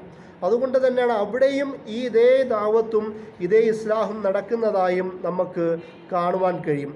ഇവിടെയാണ് ആധുനിക ഭാഷയിൽ നമ്മൾ ഉപയോഗിക്കുന്ന ബോട്ടം അപ്പ് തിയറി എന്നതിന് ശേഷമുള്ള സ്റ്റേറ്റ് സെൻട്രിക് തിയറികളെ കുറിച്ചുള്ള ചർച്ചകൾ ഉണ്ടാകുന്നത്. സ്റ്റേറ്റ് സെൻട്രിക് തിയറി എന്നത് പൊളിറ്റിക്കൽ സയൻസിൽ പറയുന്നത് സ്റ്റേറ്റിനെ കേന്ദ്രീകരിച്ചുകൊണ്ട് സ്റ്റേറ്റ് നിയമങ്ങൾ രൂപീകരിക്കുകയും അതിൻ്റെ നിയമങ്ങളുടെ അപ്ലിക്കേഷനും ഇംപ്ലിക്കേഷനും നടക്കുന്ന ഒരു ചർച്ചയാണ് സ്റ്റേറ്റ് സെൻട്രിക് തിയറി എന്ന് പറയുന്നത്. ഈ രണ്ട് ഘട്ടവും നബി സല്ലല്ലാഹു അലൈഹി വസല്ലമയുടെ നാഷണൽ ബിൽഡിങ്ങിൻ്റെയും ഭരണനിർവഹണ മേഖലകളിലും നമുക്ക് കാണുവാൻ കഴിയും. മക്ക കാലഘട്ടത്തിൽ ശേഷം അതുപോലെ തന്നെ മദീനയിൽ പോലും നാഷണൽ ബിൽഡിങ്ങിൻ്റെ എക്സ്പാൻഷൻ നടക്കുന്നുണ്ട്. പക്ഷേ മദീനയിലാണ് സ്റ്റേറ്റ് സെൻട്രിക് തിയറി, നിയമങ്ങളുടെ ഇംപ്ലിക്കേഷൻ ഉണ്ടാവുന്നത്. ആ ഒരു തരത്തിൽ നബി സല്ലല്ലാഹു അലൈഹി വസല്ലമ അതിനെ ആ ഒരു വിഷയത്തെ കൈകാര്യം ചെയ്യുന്നതായും നമുക്ക് കാണുവാൻ കഴിയും. ഈ ലോകത്ത് ഇവിടെ വെച്ചിട്ടാണ് നിയമങ്ങളെ നബി സല്ലല്ലാഹു അലൈഹി വസല്ലമ മുസ്ലിം അതുപോലെ തന്നെ നോൺ മുസ്ലിം എന്ന് പറയുന്ന ഒരു വിഭജനം ചെയ്യുന്നുണ്ട്. അത് മുസ്ലിങ്ങൾക്കാണെങ്കിൽ കൂടുതൽ റെസ്പോൺസിബിളായ അക്കൗണ്ടബിളായ ഒരു പൗരൻ എന്ന ഒരു കൺസെപ്റ്റാണ് നബി സല്ലല്ലാഹു അലൈഹി വസല്ലമ അവിടെ മുന്നിൽ വെക്കുന്നത്. അതായത് യുദ്ധത്തിലാണെങ്കിൽ മുസ്ലിങ്ങൾ അനിവാര്യമായും പങ്കെടുക്കുക എന്ന് പറയുന്നത്, അതുപോലെ തന്നെ അവർക്ക് സക്കാത്ത് ഉള്ളവൻ സക്കാത്ത് നൽകുക എന്നുള്ള ബോധം, അതുപോലെ തന്നെ കൂടെയുള്ള കൊഹാബിറ്റൻസായ കൂടെയുള്ള ഇതര മത സമൂഹങ്ങളോട് വളരെ അനുഭാവപൂർവ്വം അവരുടെ അവകാശങ്ങളും അവരുടെ ആഗ്രഹങ്ങളും സംരക്ഷിക്കേണ്ട ഒരു സമൂഹം എന്ന നിലയിൽ മുസ്ലിം സമൂഹത്തെ വാർത്തെടുക്കുന്നത്, ഇത് കൂടെയുള്ള ഇതരന് തൻ്റെ സഹോദരന് ഒന്നും സംഭവിക്കാൻ പാടില്ല, അതിൻ്റെ സംരക്ഷണം മുസ്ലിങ്ങൾക്കാണ് എന്നുള്ള ഒരു ബോധം നൽകുന്നതും നമുക്ക് മദീനൻ ലൈഫിൽ നമുക്ക് കാണുവാൻ കഴിയും. കാരണം സൂറ ഹുജറാത്ത് പോലുള്ള സൂറത്തുകളിൽ അല്ലാഹു സുബ്ഹാനഹു വ തആല ഇന്നാ ഖലഖനാകും മിൻ ദക്കരിൻ വ ഉൻസ വജഅൽനാകും ശുഅബൻ വ ഖബായില എന്ന് പറയുന്ന ആയത്തിൽ വിശദീകരിക്കുന്നുണ്ട്. അതൊരു യൂണിവേഴ്സൽ ബ്രദർഹുഡിനെ നബി സല്ലല്ലാഹു അലൈഹി വസല്ലമ അല്ലെങ്കിൽ ഖുർആൻ പഠിപ്പിക്കുന്നുണ്ട്. ആ യൂണിവേഴ്സൽ ബ്രദർഹുഡ് എന്ന് പറയുന്നത് കൂടെയുള്ള അയൽപ്പക്കത്തുള്ള ചുറ്റുപാടുമുള്ള ആൾക്കാർ ഇതര മതസ്ഥരാണെങ്കിൽ പോലും അള്ളാഹുവിൻ്റെ സൃഷ്ടികളാണെന്നും ആദമിൻ്റെയും ഹവ്വിൻ്റെയും മക്കളാണെന്നും ആ ഒരു തരത്തിൽ സഹോദര്യ ബന്ധമാണെന്നും നബി സല്ലല്ലാഹു അലൈഹി വസല്ലമ പഠിപ്പിക്കുന്നുണ്ട്. ഈ ഒരു ആശയത്തിലൂടെയാണ് ഇസ്ലാമിൻ്റെ ഒരു നോൺ മുസ്ലിം സമൂഹത്തോടുള്ള കടമ എന്ത് എന്നുള്ളത് പഠിപ്പിക്കുന്നത്. അത് മുസ്ലിം എന്നത് പ്രൊട്ടക്റ്റ് ചെയ്യേണ്ടവനാണ്. മുസ്ലിം എന്നത് കൂടെയുള്ളവരെ പ്രൊട്ടക്റ്റ് ചെയ്യേണ്ടവനാണ്. നബി സല്ലല്ലാഹു അലൈഹി വസല്ലം തന്നെ പറയുന്നുണ്ടല്ലോ, മൻ സലിമൽ മുസ്ലിമൂന മിൻ ലിസാനി വയദി എന്ന് പറയുന്ന ഹദീസിൽ തൻ്റെ കൂടെയുള്ളവർ ഒരു മുസ്ലിമിനിൽ നിന്ന് അവൻ്റെ നാക്കിൽ നിന്നും കയ്യിൽ നിന്നും സംരക്ഷിക്കപ്പെടാത്ത ഇടത്തോളം കാലം ഒരാൾ മുസ്ലിം ആവുകയില്ല എന്ന് പറയുന്നുണ്ട്. അതുപോലെ തന്നെ അയൽപ്പക്കക്കാരൻ്റെ ജീവിതാവസ്ഥ, അവൻ്റെ ദാരിദ്ര്യം, അവൻ്റെ ഭക്ഷണം, അവൻ്റെ ബുദ്ധിമുട്ടുകൾ സംരക്ഷിക്കേണ്ടതും ഒഴിവാക്കി കൊടുക്കേണ്ടതും മുസ്ലിമാണ് എന്നുള്ള ബോധം കൊടുക്കുന്നുണ്ട്. ഈ ഒരു തരത്തിൽ ഒരു കൊഹാബിറ്റേഷൻ്റെ ഒരു കോപ്പറേഷൻ്റെ ജീവിത മേഖലയിലുള്ള മുഴുവൻ സഹകരണവും നബി സല്ലല്ലാഹു അലൈഹി വസല്ലമ നിയമമാക്കി മാറ്റി എന്നുള്ളതാണ് ഈ മദീനൻ കാലഘട്ടത്തിലെ മറ്റൊരു പ്രധാനപ്പെട്ട സവിശേഷത.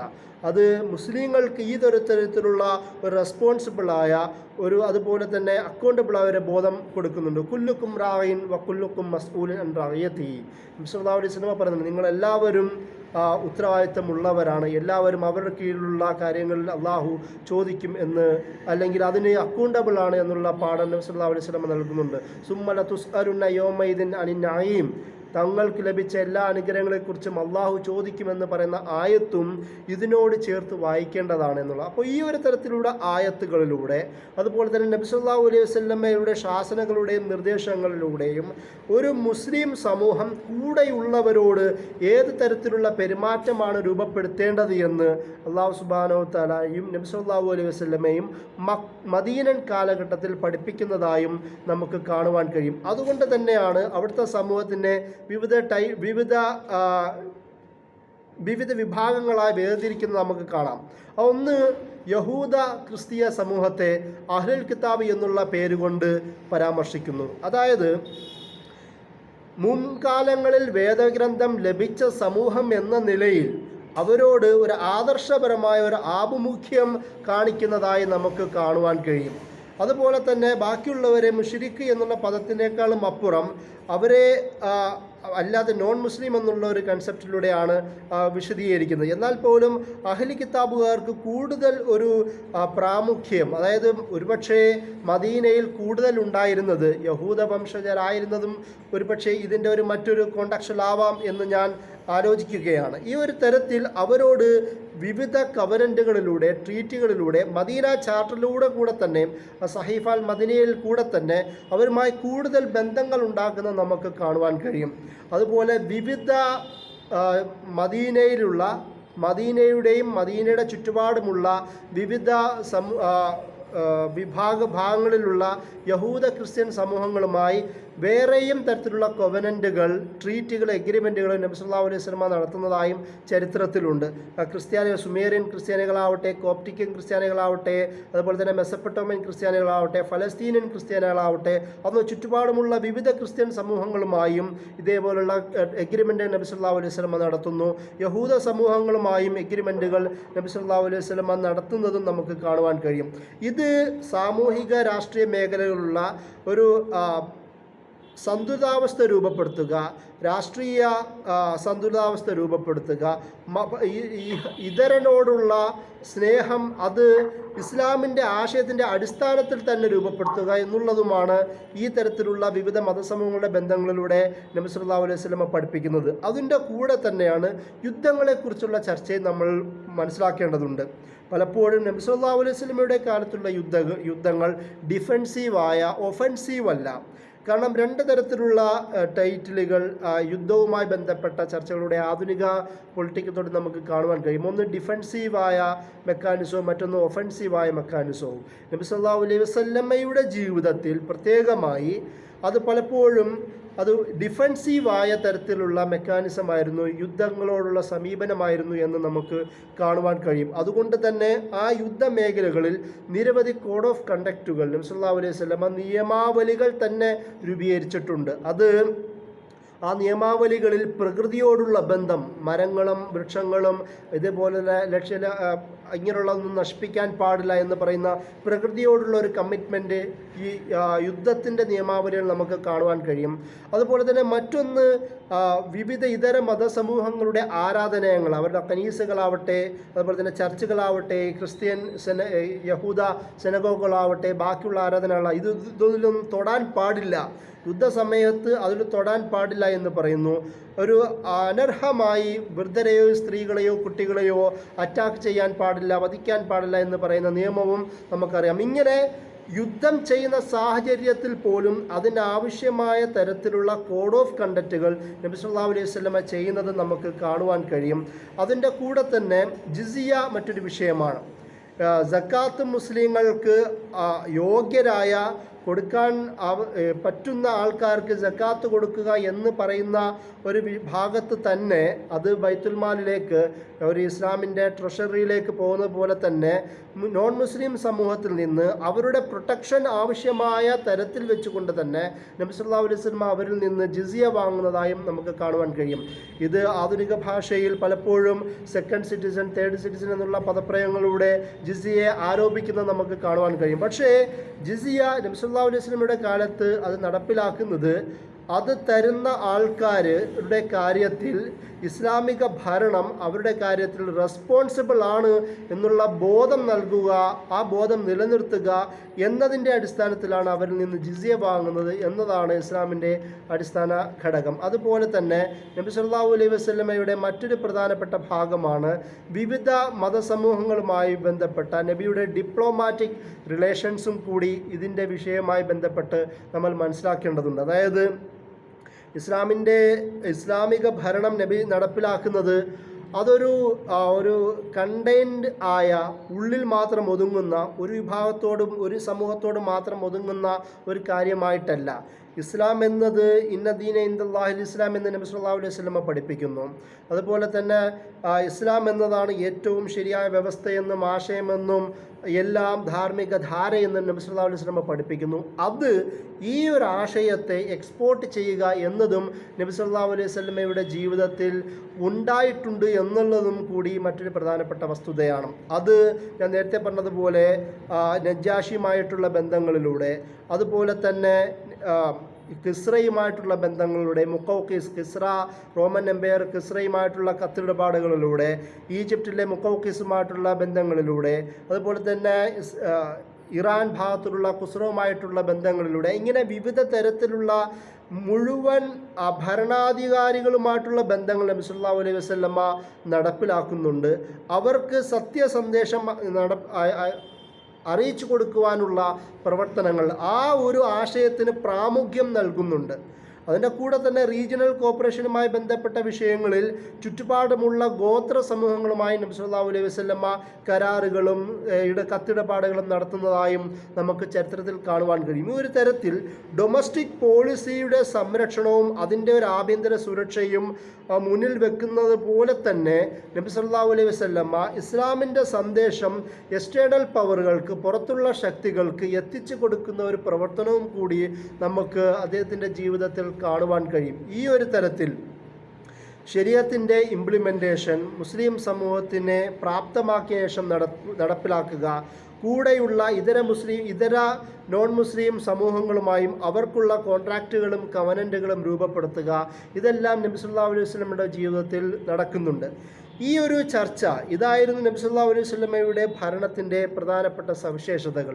ഇത് സംസാരിക്കുമ്പോൾ ആധുനിക രാഷ്ട്രീയ ചിന്തകളെ മുന്നിൽ വെച്ചുകൊണ്ട്, എന്നാൽ പോലും ആധുനിക ലോകത്ത് ഈ ഒരു തരത്തിലുള്ള ഇസ്ലാമിക ഭരണം നടപ്പിലാക്കുവാൻ കഴിയുകയില്ല എന്ന് പറയുന്ന വാദം മുന്നോട്ട് വെക്കാൻ തയ്യാറാവുന്നവർ അവർ മുന്നോട്ട് വെക്കുന്ന ചില ആരോപണങ്ങളുണ്ട്. അതിലെ പ്രധാനപ്പെട്ട ആരോപണം, സ്റ്റേറ്റ് എന്നുള്ള കൺസെപ്റ്റ് ആധുനിക ലോകത്ത് ഇപ്പോൾ ഒരു സ്റ്റേറ്റ്, നാഷണൽ സ്റ്റേറ്റ് എന്ന് പറയുന്ന ഒരു യാഥാർത്ഥ്യം രൂപപ്പെട്ട് കഴിഞ്ഞിട്ടുണ്ട്. ആ ഒരു സാഹചര്യത്തിൽ നിരവധി പ്രയാസങ്ങൾ നേരിടേണ്ടി വരും. അപ്പോൾ നബി സല്ലല്ലാഹു അലൈഹി വസല്ലമയുടെ ഈ ഒരു ആശയം ആധുനിക കാലത്ത് നമുക്ക് സംസാരിക്കുവാൻ കഴിയുകയില്ല എന്ന് പറയുന്ന ചില ആരോപണങ്ങൾ വായിലല്ലാക്കിനെ പോലുള്ള ആൾക്കാർ എഴുതുന്നത് നമുക്ക് കാണുവാൻ കഴിയും. അത് അവർ പറയാൻ കാരണമായ പ്രധാനപ്പെട്ട കാരണങ്ങൾ, അവർ സ്റ്റേറ്റിനെ കാണുന്നത് യൂറോസെൻട്രിക് ഐഡിയയിലൂടെയാണ്. യൂറോപ്പ് എഴുതി വെച്ച ചില നിയമാവലികൾ സ്റ്റേറ്റ് എന്തായിരിക്കണമെന്ന് അവർ പറഞ്ഞു. അതായത് ഹൻസ് മോർഗൻ ദോ ക്ലാസിക്കൽ റിയലിസത്തിൻ്റെ പ്രധാനപ്പെട്ട ഫൗണ്ടിങ് ഫാദേഴ്സുകളിൽ ഒരാളായി അറിയപ്പെടുന്ന ഒരാളാണ് ജർമ്മൻ അമേരിക്കൻ പണ്ഡിതനായിരുന്ന ഹൻസ് മോർഗൻ ദോ. അദ്ദേഹം സ്റ്റേറ്റിനെ കുറിച്ച് പറയുന്നത് ഒരു അനാർക്കി നിറഞ്ഞ ഒരു ലോകമാണ് സ്റ്റേറ്റ്. അതുപോലെ തന്നെ സെൽഫിഷാണ്. അതുപോലെ ഒരു സ്റ്റേറ്റ്, ഒരു രാഷ്ട്രം അത് പെരുമാറുന്നത് ഒരു മനുഷ്യനെ പോലെയാണ്. സ്വന്തം താല്പര്യം നോക്കുന്ന ഈഗോസെൻട്രിക്കായ ഒരു മനുഷ്യനെ പോലെയാണ് സ്റ്റേറ്റ് നോക്കുന്നത്. എപ്പോഴും ഒരു സ്റ്റേറ്റ് ഒരു പവർ തേസ്റ്റായ, പവറിനോട് ശക്തി, അധികാരം പിടിച്ചെടുക്കൽ എന്ന് പറയുന്ന ആ ഒരു അധികാരമോഹം നിലനിർത്തുന്ന ഒന്നാണ് സ്റ്റേറ്റ് എന്നുള്ളൊരു കൺസെപ്റ്റിലൂടെയാണ് ആധുനിക യൂറോപ്യൻ രാഷ്ട്രീയ ചിന്തകൾ സ്റ്റേറ്റിനെ മുന്നോട്ട് വെക്കുന്നത്. എന്നാൽ ഇതിലെ ഓരോ വശവും എടുത്തു നോക്കുക. എങ്ങനെയാണ് നബി സല്ലല്ലാഹു അലൈഹി വസല്ലമ അദ്ദേഹത്തിൻ്റെ ഭരണം നിർവഹിച്ചത്? സ്റ്റേറ്റ് എന്നുള്ളത് അനാർക്കിയാണോ, അല്ലെങ്കിൽ ഒരു അനാർക്കി നിറഞ്ഞ, അരാജകത്വം നിറഞ്ഞ, പ്രശ്നഭരിതമായ രാഷ്ട്രീയ, സാമൂഹ്യ, സാംസ്കാരിക, മതപരമായ അസന്തുലിതാവസ്ഥകൾ നിറഞ്ഞ ഒരു ലോകമായിരുന്നോ നബി സല്ലല്ലാഹു അലൈഹി വസല്ലമയ്ക്ക്? ഒരിക്കലും ആയിരുന്നില്ല. നബി സല്ലല്ലാഹു അലൈഹി വസല്ലമയുടെ സ്റ്റേറ്റ് അത് അനാർക്കി നിറഞ്ഞതായിരുന്നില്ല. അവിടെ സിൽമായിരുന്നു. ഒരു സമ്പൂർണ്ണ സമാധാനമുണ്ടാക്കാനുള്ള എല്ലാ തരത്തിലുമുള്ള പ്ലാനിങ്ങോടുകൂടി തന്നെയാണ് മദീനയുടെ രൂപീകരണം പോലും നബി സല്ലല്ലാഹു അലൈഹി വസല്ലമ ചെയ്യുന്നത്. അത് നമുക്കറിയാം, അഖബ ഉടമ്പടിയിലൂടെ അതിന് പ്രധാനമായ കാരണമാവുന്നുണ്ട്. അതുപോലെ തന്നെ മദീന ചാർട്ടറിലൂടെ, സഹീഫ മദീനയിലൂടെ അതിന് പ്രധാന കാരണമാവുന്നുണ്ട്. മദീനയിലുള്ള വിവിധ സമൂഹങ്ങളുമായിട്ടുള്ള നബി സല്ലല്ലാഹു അലൈഹി വസല്ലമയുടെ ടോളറൻ്റ്, വളരെ സൗഹാർദ്ദമായ സമീപനങ്ങളിലൂടെ ആ ഒരു അവസ്ഥ നിലനിർത്തുന്നുണ്ട്. അവിടെ സുൽഹ് രൂപപ്പെടുത്തുന്നുണ്ട്. ഉള്ളിലുള്ളതും പുറത്തുമുള്ള ആൾക്കാരോട് സുൽഹ് ഖൈറാണ്, ഏറ്റവും ശ്രേഷ്ഠം നിറഞ്ഞതാണ്, സമാധാനപരമായ യജ്ഞങ്ങൾ എന്ന് നബി സല്ലല്ലാഹു അലൈഹി വസല്ലമ പഠിപ്പിക്കുന്നുണ്ട്. അമ്ന്, സമാധാനപരമായ സാഹചര്യം അവിടെ രൂപപ്പെടുത്തേണ്ടത് അമ്നും അമാനും, സമാധാന സാഹചര്യം, സന്തുലിതാവസ്ഥ ഇസ്ലാമിക ഭരണത്തിൻ്റെ അടിസ്ഥാന സ്തംഭമായി ഇസ്ലാം പഠിപ്പിക്കുന്നുണ്ട്. അഹദ്, അതായത് കരാറുകൾ, നമ്മൾ നേരത്തെ പറഞ്ഞതുപോലെ വിവിധ തരത്തിലുള്ള കവനൻറ്റുകൾ, ട്രീറ്റുകൾ ഇസ്ലാമിൻ്റെ അടിസ്ഥാന സ്തംഭമായി ഇതിലൂടെ പഠിപ്പിക്കുന്നത് നമുക്ക് കാണുവാൻ കഴിയും. ഈ ഒരു തരത്തിൽ എല്ലാ യൂറോപ്യൻ ചിന്ത പഠിപ്പിക്കുന്ന അനാർക്കിയാണ് സ്റ്റേറ്റ് എന്നതിനെ, അല്ലെങ്കിൽ ഒരു ഭരണം എന്നത് അനാർക്കിയാണ് എന്നതിനെ എതിർക്കുന്ന ജീവിത ചിത്രങ്ങൾ നബി സല്ലല്ലാഹു അലൈഹി വസല്ലമയുടെ ജീവിതത്തിലൂടെ നമുക്ക് കാണുവാൻ കഴിയും. മറ്റൊന്ന്, സ്റ്റേറ്റ് എന്നത് ആധുനിക ചിന്തയിൽ അത് സെൽഫിഷാണ്, ഈഗോ സെൻട്രിക് ആണ് എന്നുള്ള ഒരു സമീപനമാണ്. പക്ഷേ നബി സല്ലല്ലാഹു അലൈഹി വസല്ലമ എങ്ങനെയാണ് അദ്ദേഹത്തിൻ്റെ ഭരണത്തെ നിർവഹിച്ചത് എന്ന് നോക്കുക. വളരെ കോഓപ്പറേറ്റീവായ, നമുക്കറിയാം മദീന രൂപീകരിക്കുന്ന സാഹചര്യത്തിൽ തന്നെ അവിടെയുള്ള അൻസാരികളും മുഹാജിറുകളുമായി കോപ്പറേഷൻ രൂപീകരിക്കുന്നു. അവർക്കിടയിൽ രക്തബന്ധങ്ങൾ ഉണ്ടാക്കുന്നു, അവർക്കിടയിൽ ആശയബന്ധങ്ങളും ആദർശബന്ധങ്ങളും സാഹോദര്യ ബന്ധങ്ങളും ഉണ്ടാക്കുന്നു. അതുപോലെ തന്നെ ഇൻക്ലൂസീവായ നിയമ സാഹചര്യം ഉണ്ടാക്കുന്നു. വളരെ അക്കോമഡേറ്റീവായ ഒരു രാഷ്ട്രീയ, സാമൂഹിക, സാംസ്കാരിക സാഹചര്യം നബി സല്ലല്ലാഹു അലൈഹി വസല്ലമ രൂപീകരിക്കുന്നു. വളരെ ഫ്ലെക്സിബിളായ നിയമനിർമ്മാണം നബി സല്ലല്ലാഹു അലൈഹി വസല്ലമ ചെയ്യുന്നു. അതായത് ഇസ്ലാം അല്ലെങ്കിൽ ഖുർആൻ ചെയ്യുന്നു. വളരെ ഫ്ലെക്സിബിളായ, ഗ്രാജുവലായ, ഘട്ടം ഘട്ടമായ നിയമനിർമ്മാണത്തിലൂടെ ആ ഒരു തരത്തിലുള്ള ഭരണത്തെ നബി സല്ലല്ലാഹു അലൈഹി വസല്ലമ, ഗവർണൻസിനെ രൂപപ്പെടുത്തുന്നു എന്ന് നമുക്ക് കാണുവാൻ കഴിയും. അപ്പോൾ ഇതിൻ്റെ അർത്ഥം ഒരിക്കലും ഇസ്ലാമിക ഭരണം എന്നത്, അല്ലെങ്കിൽ നബി സല്ലല്ലാഹു അലൈഹി വസല്ലമയുടെ ഭരണം എന്നത് ഒരിക്കലും അതൊരു സെൽഫിഷ് അല്ല, ഈഗോ സെൻട്രിക് അല്ല. മുസ്ലിം എന്ന് പറയുന്ന ലൈഫിനെ കുറിച്ച് മാത്രമല്ല, കൂടെയുള്ളവരുടെ ജീവിതത്തെയും അവരുടെ വെൽഫെയറിനെയും കൂടി ഉയർന്ന് ചിന്തിക്കുന്നതാണ് നബി സല്ലല്ലാഹു അലൈഹി വസല്ലമയുടെ ഭരണം എന്നതാണ് നമുക്ക് ചരിത്രത്തിൽ നിന്ന് കാണുവാൻ കഴിയുന്നത്. അതുപോലെ തന്നെയാണ് മറ്റൊരു പ്രധാനപ്പെട്ട ആധുനിക ചിന്ത, സ്റ്റേറ്റിനെ കുറിച്ചുള്ള ചിന്ത, അത് പവർ സെൻട്രിക് ആണ് എന്നുള്ളതാണ്. ആലോചിച്ച് നോക്കുക, ഇസ്ലാമിൽ നബി സല്ലല്ലാഹു അലൈഹി വസല്ലമ സ്വാഭാവികമായും റസൂലാണ്. ഇസ്ലാമിൻ്റെ ഒരു ഭരണ രീതി എന്നത് ശരിയാത്ത്, റസൂല്, സമൂഹം എന്നുള്ളതാണ്, അല്ലെങ്കിൽ ശരിയാത്ത്, സമൂഹം എന്നുള്ളതാണ്. പോപ്പുലേഷൻ വളരെ അനിവാര്യമായ ഘടകമാണ് ഇസ്ലാമിക രാഷ്ട്രീയ ചിന്തയിൽ.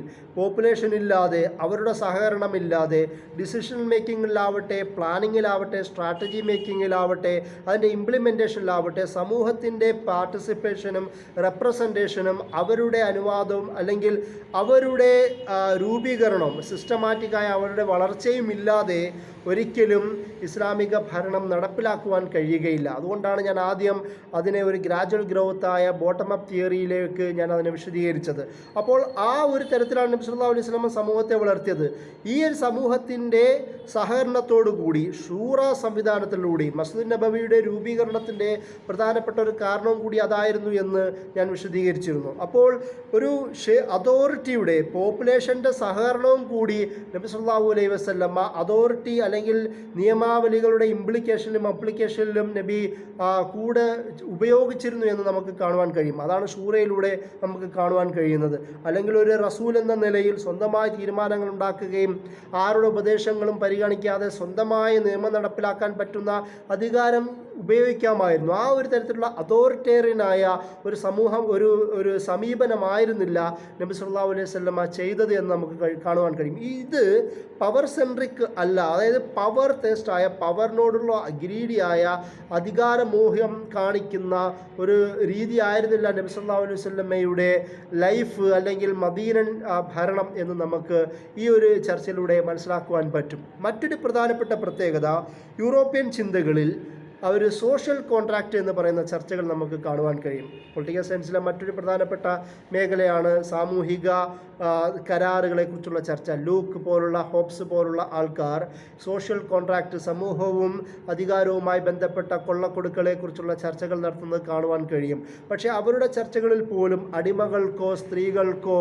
അല്ലെങ്കിൽ അവരാൽ താഴ്ത്തപ്പെട്ട, മാർജിനലൈസ് ചെയ്യപ്പെട്ട ആൾക്കാർക്കോ അവർക്ക് ഈ ഒരു അധികാര നിയമ നിർമ്മാണ അല്ലെങ്കിൽ പ്രാതിനിധ്യത്തിൽ അവർക്ക് യാതൊരു പ്രാതിനിധ്യവും ഉണ്ടായിരുന്നില്ല എന്നുള്ളതാണ് അവരുടെ സോഷ്യൽ കോൺട്രാക്റ്റിൻ്റെയും തന്നെ പ്രധാനപ്പെട്ട അപജയങ്ങൾ. എന്നാൽ നബി സല്ലല്ലാഹു അലൈഹി വസല്ലം എങ്ങനെയാണ് സോഷ്യൽ കോൺട്രാക്റ്റുകൾ രൂപീകരിച്ചിരുന്നത്? നബി സല്ലല്ലാഹു അലൈഹി വസല്ലമയുടെ കാലത്ത് തന്നെ നമ്മൾ നേരത്തെ പറഞ്ഞതുപോലെ മദീന ചാർട്ടറിലൂടെ, വിവിധ കോൺട്രാക്റ്റുകളിലൂടെ, കൊഹാബിറ്റേഷനിലൂടെ, വളരെ സുശക്തവുമായ സംഘടിത വളരെ പവർഫുള്ളായ ഇമിഗ്രേഷൻ, കൊഹാബിറ്റേഷൻ, റീഹാബിലിറ്റേഷൻ പോളിസികളിലൂടെ വളരെ സുന്ദരമായ തരത്തിലുള്ള സോഷ്യൽ കോൺട്രാക്റ്റുകൾ നബി സല്ലല്ലാഹു അലൈഹി വസല്ലമയ്ക്ക് ആ സമൂഹത്തിൽ നടപ്പിലാക്കുവാൻ കഴിഞ്ഞു എന്നുള്ളത് തന്നെയാണ് നമുക്ക് അത് നബി സല്ലല്ലാഹു അലൈഹി വസല്ലമയുടെ ജീവിതത്തിലൂടെ നമുക്ക് കാണുവാൻ കഴിയുന്നത്. അതിനാവശ്യമായ ഞാൻ നേരത്തെ വിശദീകരിച്ച പോലുള്ള സുൽഹ് സന്ധികളുടെ, അഹ്ദ് കരാറുകളിലൂടെ, അമാൻ സമാധാന സാഹചര്യങ്ങളിലൂടെ,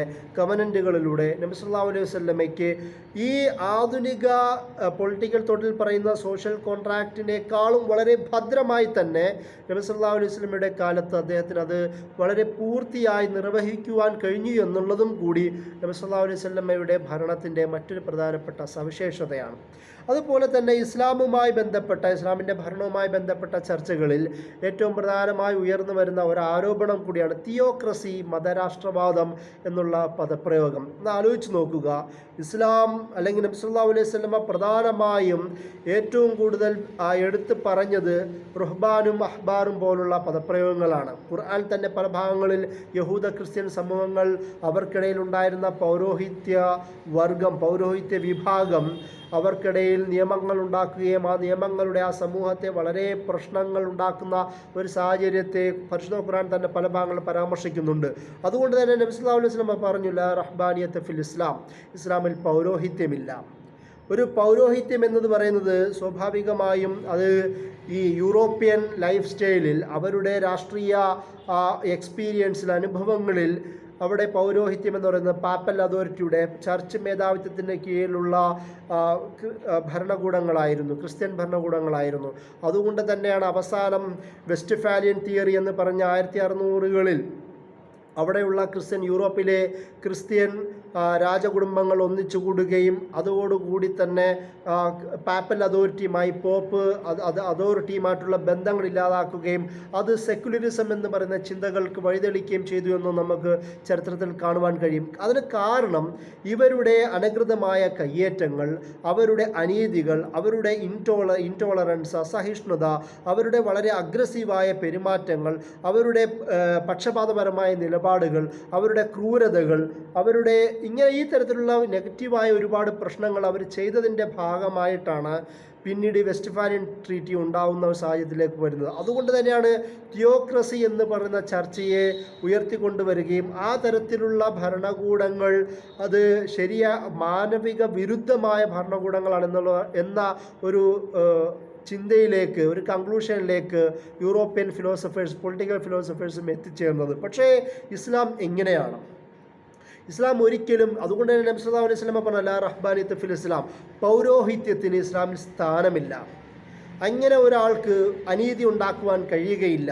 ഇസ്ലാമിൻ്റെ അടിസ്ഥാനം റഹ്മത്താണ്, ഇസ്ലാമിൻ്റെ അടിസ്ഥാനം അദലാണ്, അദാലത്താണ്, നീതിയാണ്. കാരുണ്യവും അനുഗ്രഹവും നീതിയുമാണ് ഇസ്ലാമിൻ്റെ അടിസ്ഥാനം. അപ്പോൾ ഈ ഒരു തരത്തിലുള്ള രീതിയാണ് തിയോക്രസിയോടുള്ള നബി സല്ലല്ലാഹു അലൈഹി വസല്ലമയുടെ സമീപനത്തിലൂടെ നമുക്ക് കാണുവാൻ കഴിയുന്നത്. അഗ്രസീവായ ഒരു സമീപനം നബി സല്ലല്ലാഹു അലൈഹി വസല്ലം സ്വീകരിച്ചിരുന്നില്ല. അനീതിപരമായ തിയോക്രസി എന്ന് പറയുന്ന അല്ലെങ്കിൽ പൗരോഹിത്യത്തിൻ്റെ ഒരു രീതിയും നബി സല്ലല്ലാഹു അലൈഹി വസല്ലം സ്വീകരിച്ചിരുന്നില്ല. മുസ്ലിം സമൂഹത്തെ മാത്രം സംരക്ഷിക്കുന്ന ഒരു രീതി നബി കൈക്കൊണ്ടിരുന്നില്ല. ഒരു പക്ഷപാതപരമായ രീതി നബി കൈക്കൊണ്ടിരുന്നില്ല. വലാ തസ്ബുല്ലദീന ലാ യദൂന മിന്നുല്ലാഹിൽ ആഖർ, ലാ തസ്ബുല്ലദീന യദൂന മിന്നുല്ലാഹിൽ ആഖർ, അല്ലാഹു അല്ലാതെ വിളിച്ച് പ്രാർത്ഥിക്കുന്ന ആൾക്കാരെ നിങ്ങൾ ആക്ഷേപിക്കരുതെന്ന് പോലും ഖുർആൻ ഇറങ്ങുന്നതും അവരുടെ അവകാശ സംരക്ഷണം ഇസ്ലാം ഉറപ്പുവരുത്തുന്നത് നമുക്ക് കാണുവാൻ കഴിയും. അല്ലെങ്കിൽ മുസ്ലിങ്ങളുടെ സംരക്ഷണത്തിന് വേണ്ടി മാത്രം നിയമനിർമ്മാണം നടത്തുന്ന രീതി, ആ ഒരു തരത്തിലുള്ള പൗരോഹിത്യവും നബി സല്ലല്ലാഹു അലൈഹി വസല്ലം അംഗീകരിച്ചിരുന്നില്ല, നടപ്പിലാക്കിയിരുന്നില്ല എന്ന് നമുക്ക് കാണുവാൻ കഴിയും. അതുപോലെ തന്നെ ജനങ്ങളുടെ വെൽഫെയർ, അവരുടെ ക്ഷേമം, ആ ക്ഷേമത്തിൻ്റെ അടിസ്ഥാനത്തിലുള്ള സമാധാന രാഷ്ട്രീയ സാമൂഹിക സാഹചര്യം, അതിന് ആവശ്യമുള്ള സ്റ്റെബിലിറ്റി രൂപപ്പെടുത്തുക, അതുപോലെ തന്നെ ജനങ്ങളുടെ ഈ പൗരോഹിത്യത്തിൻ്റെ മതരാഷ്ട്രവാദത്തിൻ്റെ ഏറ്റവും വലിയ പ്രധാനപ്പെട്ട പ്രത്യേകത ജനങ്ങൾക്ക് റോളില്ല എന്നുള്ളതാണ്. മതത്തിൻ്റെ ചില ആൾക്കാർ ഒരുമിച്ച് കൂടുകയും അവരുടെ ആഗ്രഹങ്ങളുടെയും ശാസനകളുടെയും കൽപ്പനകളുടെയും മാത്രം നിയമരൂപീകരണം നടപ്പിലാക്കുകയും ചെയ്യുന്ന ഒരു സാഹചര്യമാണ്. പക്ഷേ ഇസ്ലാമിൽ പോപ്പുലർ സൊവേണിറ്റിക്ക് ജനങ്ങളുടെ അധികാര മേഖലയിലുള്ള പ്രാതിനിധ്യവും സാമീപ്യവും ഉറപ്പുവരുത്തുന്ന തരത്തിലുള്ള ഒരു ഭരണ സംവിധാനമാണ് നബി സല്ലല്ലാഹു അലൈഹി വസല്ലമ നടപ്പിലാക്കിയത് എന്നും കൂടി നമ്മൾ മനസ്സിലാക്കേണ്ടതുണ്ട്.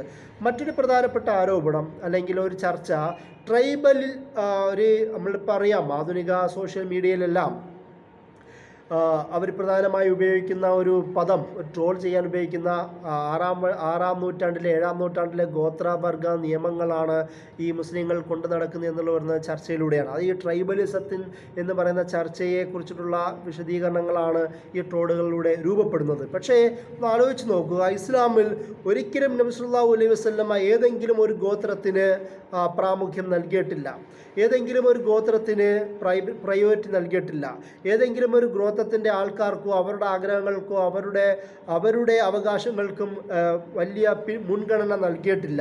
പക്ഷെ അതേ സമയം തന്നെ അന്നത്തെ 7-ാം നൂറ്റാണ്ടിലെ ഒരു സാഹചര്യം അനുസരിച്ചുകൊണ്ട് അവിടുത്തെ സാമൂഹിക രാഷ്ട്രീയ യാഥാർത്ഥ്യമായ ഗോത്രവർഗങ്ങളുമായി വളരെ സ്ട്രാറ്റജി നിറഞ്ഞ സന്തുലിതമായ അതുപോലെ തന്നെ സൗഹാർദ്ദപരമായ ഒരു സാമൂഹ്യ സാഹചര്യം രൂപപ്പെടുത്തുന്ന ഒരു രീതി നബി സല്ലല്ലാഹു അലൈഹി വസല്ലം സ്വീകരിച്ചിരുന്നു. വജഅൽനാകും ശുഉബൻ വ ഖബായില ലിതആറഫു എന്ന് സൂറ ഹുജറാത്തിൽ തന്നെ അള്ളാഹു പറയുന്നത് വിവിധ ഗോത്രങ്ങളുമായും സമൂഹങ്ങളുമായും അള്ളാഹു സൃഷ്ടിച്ചത് തന്നെ പരസ്പരം അറിയുവാൻ വേണ്ടിയിട്ടാണ് എന്നുള്ളതാണ്. അപ്പോൾ ഈ ഒരു യാഥാർത്ഥ്യത്തെ അംഗീകരിക്കുക, എന്നാൽ അതേസമയം തന്നെ ഒരു ഗോത്രത്തിനും ഭരണ മേഖലകളിലോ ഇസ്ലാമിൻ്റെ അധികാര നിർവഹണ മേഖലകളിലോ യാതൊരു തരത്തിലുള്ള പ്രാധാന്യവും നബി നൽകിയിരുന്നില്ല എന്നുള്ളതാണ്. നബി സല്ലല്ലാഹു അലൈഹി വസല്ലമ തന്നെ ഖുറൈശിയാണെങ്കിൽ പോലും അദ്ദേഹത്തിൻ്റെ വിവിധ മിലിറ്ററി കമാൻഡുകളും വിവിധ ആൾക്കാരും വിവിധ ഗോത്രങ്ങളുള്ള ആൾക്കാരായിരുന്നു. മദീനയിലുള്ള ഹൗസ് ഹസറജ് ഗോത്രത്തിൻ്റെ ആൾക്കാർക്കും അതുപോലെ തന്നെ ചുറ്റുപാടുള്ള തമീം അടക്കമുള്ള വിവിധ ഗോത്രത്തിൻ്റെ ആൾക്കാർക്കും നബി സല്ലല്ലാഹു അലൈഹി വസല്ലമയുടെ ഭരണ നിർവഹണ മേഖലകളിൽ അഡ്മിനിസ്ട്രേഷൻ മേഖലകളിൽ വിവിധ പ്രധാനപ്പെട്ട റോളുകൾ കാണുവാൻ നമുക്ക് കഴിയും. അപ്പോൾ അതിൻ്റെ അർത്ഥം ഇസ്ലാം എന്നത് ഒരു ട്രൈബൽ വ്യവസ്ഥയുടെ അടിസ്ഥാനത്തിലല്ല ഭരണം നിർവഹിച്ചത്, അല്ലെങ്കിൽ നബി സല്ലല്ലാഹു അലൈഹി വസല്ലമയ്ക്ക് ആ രീതി ആയിരുന്നില്ല ഉണ്ടായിരുന്നത്. ട്രൈബലിസം എന്ന് പറയുന്നത് ഒരു ഷെയ്ഖിൻ്റെ കീഴിലുള്ള ഒരു മേൽ ഹൈറാർക്കിയെക്കുറിച്ച് പറയുന്ന, അതുപോലെ തന്നെ ഒരു ഷെയ്ഖ് കഴിഞ്ഞാൽ അവരുടെ മക്കൾ പരമ്പരയിലൂടെ മാത്രം അധികാരം കൈമാറുന്ന ഒരു രീതിയെക്കുറിച്ചിട്ടാണ് ട്രൈബലിസം എന്ന് പറയുന്നത്. അത് സ്വന്തം റൂള് മാത്രം നോക്കുന്ന, അവരുടേതായ താല്പര്യങ്ങൾ മാത്രം സംരക്ഷിക്കുന്ന, അവരുടെ ട്രൈബലിന് വേണ്ടി മാത്രം നിയമ രൂപീകരണം നടത്തുന്ന രീതിയാണ് ട്രൈബലിസത്തിൻ്റെ ഒരു പ്രധാനപ്പെട്ട സവിശേഷത. പക്ഷേ ഇതിനൊക്കെ നേരെ എതിരായി നിന്നുകൊണ്ടാണ് ഒരിക്കലും നബി സല്ലല്ലാഹു അലൈഹി വസല്ലമ അധികാരത്തിൻ്റെ പിന്തുടർച്ചാ വ്യവസ്ഥയെ അംഗീകരിച്ചിരുന്നില്ല. സ്വയം തിരഞ്ഞെടുക്കുക എന്നുള്ളൊരു ആശയത്തിലെയാണ് നബി സല്ലല്ലാഹു അലൈഹി വസല്ലമ പഠിപ്പിക്കുന്നത്. അതുപോലെ തന്നെ സ്വന്തം മക്കളിലൂടെ അധികാരം നടപ്പിലാക്കുന്ന രീതി നബി അംഗീകരിച്ചിരുന്നില്ല. നമുക്കത് ചരിത്രത്തിൽ കാണുവാൻ കഴിയും. അതുപോലെ തന്നെ നിയമം ഏതെങ്കിലും ട്രൈബലിൻ്റെ പ്രാതിനിധ്യത്തിനപ്പുറം എല്ലാവർക്കും ഒരുപോലെ അധികാര വ്യവസ്ഥയിൽ പ്രാതിനിധ്യം നൽകുന്ന രീതിയാണ് നബി സല്ലല്ലാഹു അലൈഹി വസല്ലം സ്വീകരിച്ചത്. അതുകൊണ്ട് തന്നെ ഗോത്രവർഗത്തിൻ്റെ നിയമമാണ് ഇസ്ലാം നടപ്പിലാക്കുന്നത് പറയുന്ന വാദം തന്നെ വളരെ ദുർബലമാണ് എന്നതാണ് അതിൻ്റെ പ്രധാനപ്പെട്ട ഒരു പ്രത്യേകത. അതുപോലെ തന്നെ മറ്റൊരു ചർച്ചയാണ് മാക്കിവെല്ലിയൻ തിയറി എന്ന് പറയുന്ന ദ പ്രിൻസ് എഴുതിയ 16-ാം നൂറ്റാണ്ടിലെ പ്രധാനപ്പെട്ട ഒരു യൂറോപ്യൻ ചിന്തകനാണ് നിക്കോളോ മാക്കിയവെല്ലി. മാക്കിയവെല്ലിയുടെ ദ പ്രിൻസ് എന്ന് പറയുന്ന രചനയിൽ ഒരു റൂളറിന് സാമൂഹിക രാഷ്ട്രീയ മേഖലകളുടെ സന്തുലിതാവസ്ഥയ്ക്ക് എന്തും ചെയ്യാം, നിയമം അതുപോലെ തന്നെ ധർമ്മം ധാർമ്മികത ഇതൊന്നും നോക്കേണ്ടതില്ല എന്ന് പറയുന്ന ഒരു ചർച്ചയാണ് ഇത് വെച്ചത്. അത് രാഷ്ട്രീയ ലക്ഷ്യത്തിന് വേണ്ടി എന്തും ചെയ്യാമെന്ന് പറയുന്ന ഒരു ആശയമാണ് മാക്കിയവെല്ലിയൻ തിയറിയായി പഠിപ്പിക്കുന്നത്. പക്ഷേ ഇസ്ലാം ഇതാണ് പിന്നീട് റിയലിസത്തിൻ്റെ വെസ്റ്റേൺ പൊളിറ്റിക്കൽ തോട്ടിൻ്റെ പ്രധാന ഭാഗമായിരുന്ന റിയലിസത്തിൻ്റെ പ്രധാന ഭാഗമായി മാറുന്നത് മാക്കിയവെല്ലിയുടെ ദ പ്രിൻസ് ആണ്. അതൊരു പൊളിറ്റിക്കൽ തോട്ടിൻ്റെ ഒരു ബൈബിൾ എന്ന രീതിയിലൊക്കെ പോലും അറിയപ്പെടുന്ന നമുക്ക് കാണുവാൻ കഴിയും. പക്ഷേ ഇസ്ലാം പഠിപ്പിക്കുന്നത്, അല്ലെങ്കിൽ നബി സല്ലല്ലാഹു അലൈഹി വസല്ലമ പഠിപ്പിക്കുന്നത് ഭരണാധികാരി എന്നത് അക്കൗണ്ടബിൾ ആണ്. ഭരണാധികാരി അയാൾ ആദിലായിരിക്കണം, ഭരണാധികാരി നീതിമാനായിരിക്കണം, ഭരണാധികാരി മസ്ഊലാണ്, അത് അക്കൗണ്ടബിളാണ്, ഭരണാധികാരി റായിയാണ്, അതിൽ റെസ്പോൺസിബിളാണ് എന്ന് പറയുന്ന ആശയത്തിലൂടെയാണ് ഇസ്ലാം പഠിപ്പിക്കുന്നത്. അപ്പോൾ ഈ ഒരു തരത്തിൽ സോഷ്യൽ കോൺട്രാക്റ്റ് ആവട്ടെ, സാമൂഹ്യ ബന്ധങ്ങളാവട്ടെ, അത് അവിടുത്തെ ഉള്ള ഇതര സമൂഹങ്ങളുമായിട്ടുള്ള ഇടപെടലാവട്ടെ, എല്ലാം വളരെ സുസംഘടിതവും ഭദ്രവും ശക്തവുമായ ഒരു രീതിയാണ് നബി സല്ലല്ലാഹു അലൈഹി വസല്ലം നടപ്പിലാക്കുന്നത്.